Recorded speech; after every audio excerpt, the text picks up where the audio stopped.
Happy Easter, folks. Today on this Sunday, the temperature is hovering right below 60 on a nice cloudy day. We had a nice rain come in this morning, and I thought it would be an appropriate time to give you an update of the garden, kind of show you all the blessings I got in my garden, thanks to the Lord. And here I have my containers at the foot of my apple tree, which seems to be flowering this year. Hopefully I get some apples out of this apple tree.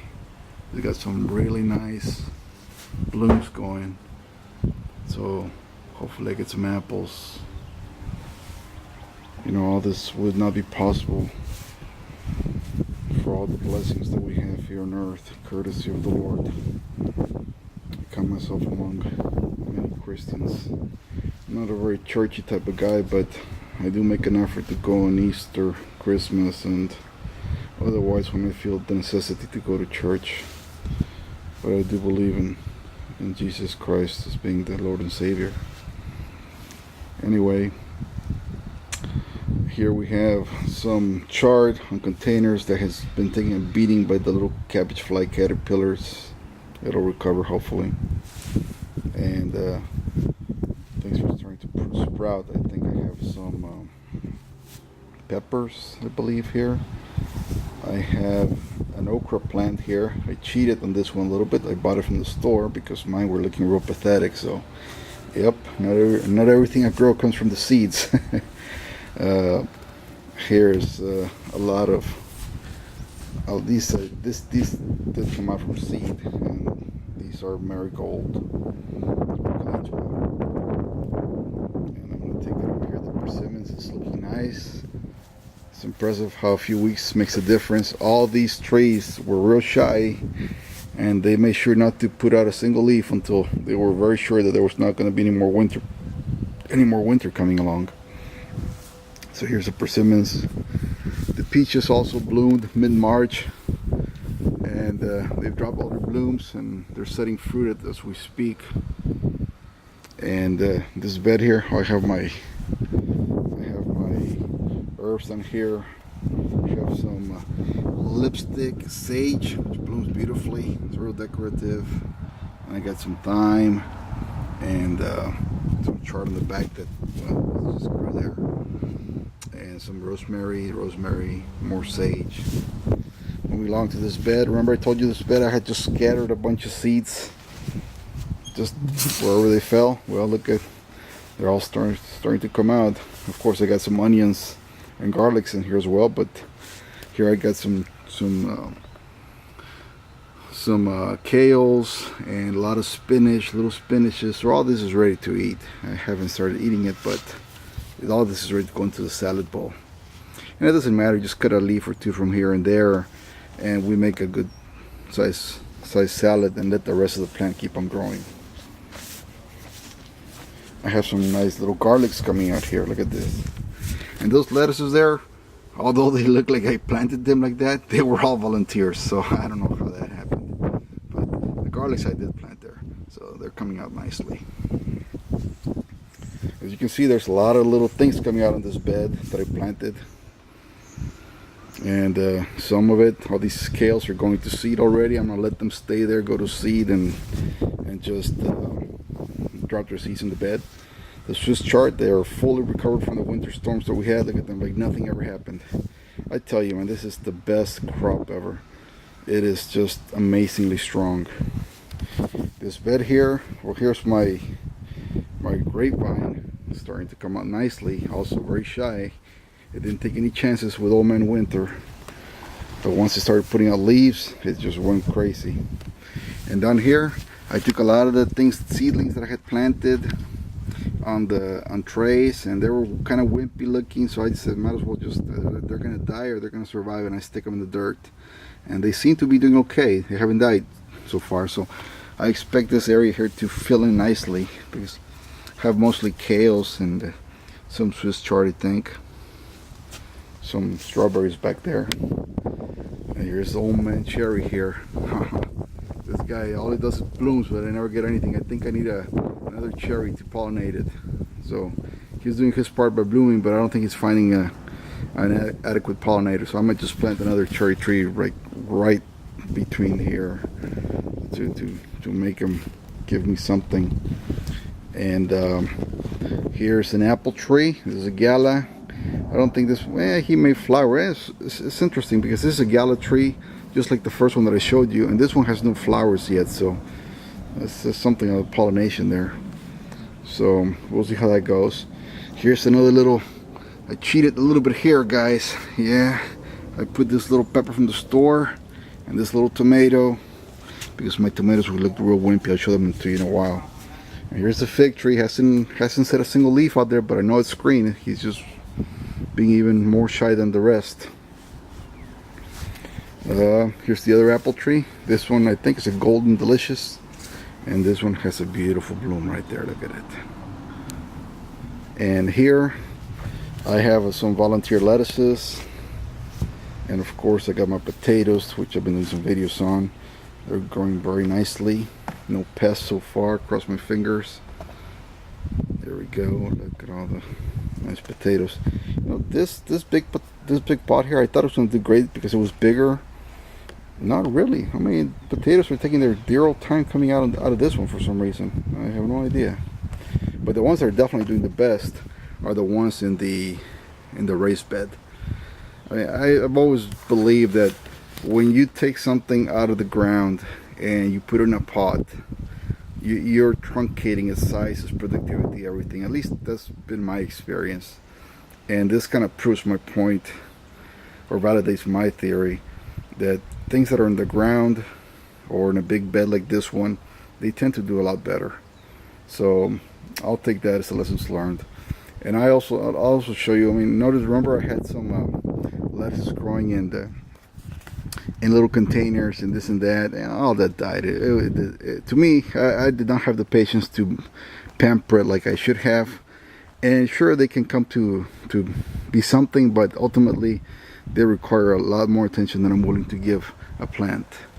So they died. I let them, they dried up very quickly, and they look real wimpy, so I just got rid of them. And I'll show you the lettuce seeds that I planted directly onto the soil, and you'll see how nicely those are doing in comparison to the ones that I planted on containers. So this is probably the last year I'll be doing stuff in containers. I don't have the patience for it. If it's gonna go in the ground, if it's gonna go in my garden, it's gonna go directly into the ground, onto one of these raised beds that might as well be the ground. They're so big and deep. So here's another little cheating that I did. Tomatoes, yes, I had a big failure with my tomatoes. So I'll show you in a minute. I think I planted them way too early, and they didn't come to fruition too well. Now this one is mine, and I feel a little proud of it. This one I planted a little later in the game, so this one's doing nicely. But I'll show you the ones that I planted on February the 1st, which really is way too early, right? I mean, I should know better than that. But every year I just get anxious. I've been holed up for the whole winter, and I just want to get out there and plant something, and sometimes I just get ahead of myself. So here's this bed, some things are starting to come out here. This is mostly flowers for the birds and the bees. So a little grass trying to stick its head out. There you go, little wheat grass here. Bermuda. Oh my God, that's the biggest weed I have. Anyway, look at I think Planet Rico was asking about density of planting, and his videos that he did about his raised bed, which is really nice. And he was asking about the density of the planting, of how if the density of the planting was affected by how far off the ground you were. That's the way I understood it. I've never really heard anybody say anything to that respect. I like to plant my stuff very close together. Oh, by the way, these are the lettuces that I planted directly into the soil. And it's a night and day difference from the other wimpy ones that I put in containers. So again, seeds are going to go into the soil directly, or they're not going in at all, period. Here's a nice little squash, and this one I put it from seed as well. Here's eggplant, and this one, well, I bought it at the store. Okay, this little pepper I bought at the store as well. So when it comes to density of planting, here it is. This is how densely I plant, and I don't care. I mean, if it was a commercial farm or something, I could see planting in rows and this and that. For me, I just come out and yank stuff out of this place. And you have all kinds of charts in here. I got some spinach down here, some spinach, some kales. I'm sorry, I didn't. Some chard here, some kale, and you can see there's some activity, some egg activity.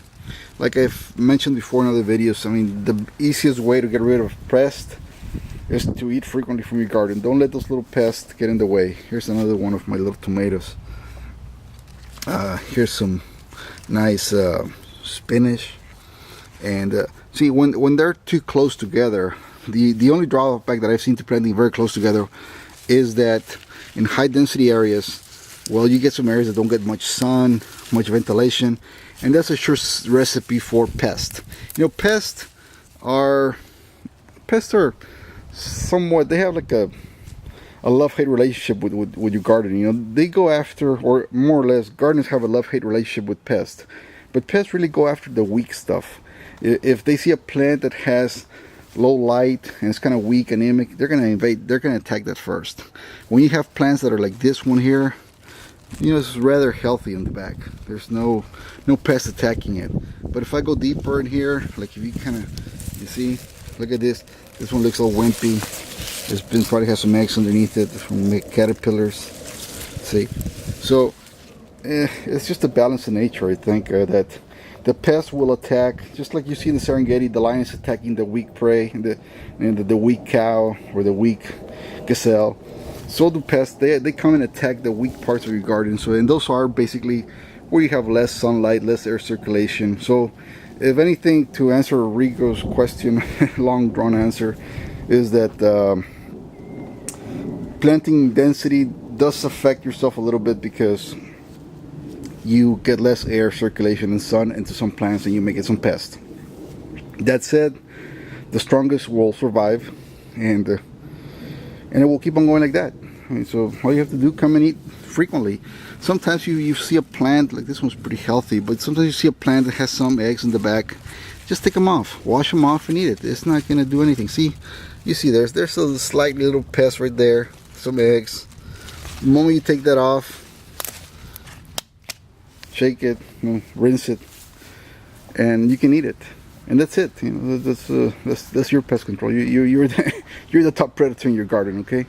So anyway, what else we have here? We have some this is squash. It's potty or petty squash. I don't remember the name of it. This is a little vining squash that's gonna go up the fence. So all three came out. And the pear tree, this guy, my God, incredible. Look at this beautiful little pears that are forming here. This thing I just put in last year. It's a Kiefer pear. I put him in towards the middle summer or so, late May, and it's just, talk about a productive tree. My apple tree should follow the example of this one. Or I might just replace my apple tree with a pear over there. I don't know. Anyway. This area here, I'm probably gonna start my Tree Sisters garden here. It's basically a 10 wide from here, from where I'm standing to the fence, to by 13 long, and it's got compost underneath it and cardboard to suppress the weeds. And so I'm gonna start clearing some of this area to put some corns in circles. So what I've been reading is that, let me get a stick or something to kind of illustrate this. So what you do is, you do like a circle like this here, and this is where you plant your corns and your beans. You do another circle here, like 5 feet apart, another one, and like this, and you plant your corns. Every circle is gonna have like 4 plants of corn and some beans to go with it, and then in between you do some pumpkin, some winter pumpkin.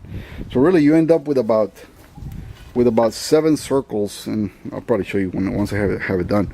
You end up with about 7 circles of corn and about 6 circles of squash in this 10 by 10 area or 10 by 13 area, give or take you.